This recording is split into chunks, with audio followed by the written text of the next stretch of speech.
I've been trading meme coins for over a year now, but in the first months I lost thousands of dollars over and over again. Looking back, there were 8 brutal mistakes I kept making, and I guarantee at least one keeps draining your wallet too. In this video, I'm gonna break down each one step by step so you can sidestep the same disasters. And the best part is that it will take you less than 4 minutes and will not cost you $1. Mistake number 1, overtrading. This one is very important. You take a trade, you make some profit, but instead of walking away, you jump back in. It feels productive, it feels like you're active. But overtrading slowly drains your wallet through bad entries, fees, and emotional decisions. Most traders don't lose on one bad trade, they lose on too many average ones. Mistake number 2, falling for free alpha or Telegram pump groups. At the start, this feels like an advantage. Someone posts a ticker, everyone is excited, the chart is looking good, so you buy. But what you don't realize is that if a coin is already being shared, that means someone is already planning their exit. And most of the time, that exit is you. If you didn't find the coin yourself, you're usually late, even if it doesn't feel like it. Mistake number 3, wrong fee, priority, and slippage settings. This one really hurts because you can do everything right and still lose. You call the move correctly, the coin pumps, but after fees, slippage, and priority settings, there is barely anything left. And you don't notice it immediately, you just feel that nothing ever adds up. And this is one of the fastest ways beginners get discouraged. You can use my trading presets that will appear on the screen right now. As you can see, they're different depending on your trading budget. And you can also join my trading platform Axiom, which is by far the best out there,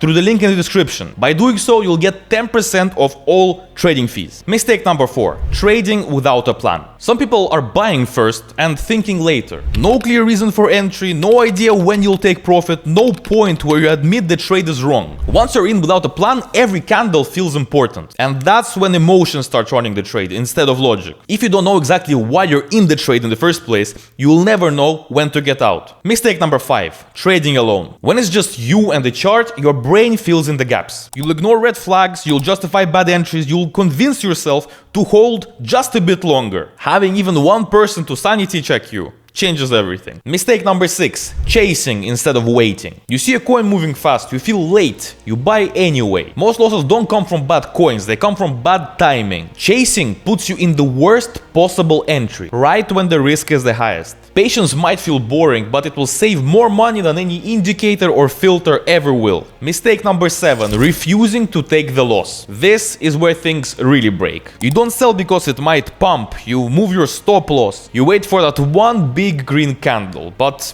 it never comes. Small losses are part of the game, but big losses come from refusing to accept them. And finally, mistake number 8, thinking that one trade changes everything. You hit one good trade and suddenly you feel different, more confident, more aggressive, and less patient. I hope you calling about money. But remember this, one good trade doesn't mean you figured it out. This mindset pulls people straight into overtrading and back to mistake 1. Drop your worst trading mistakes in the comments, only invest the amount of money you're comfortable losing, subscribe to my channel, and I really hope to see you in the next video. Bye.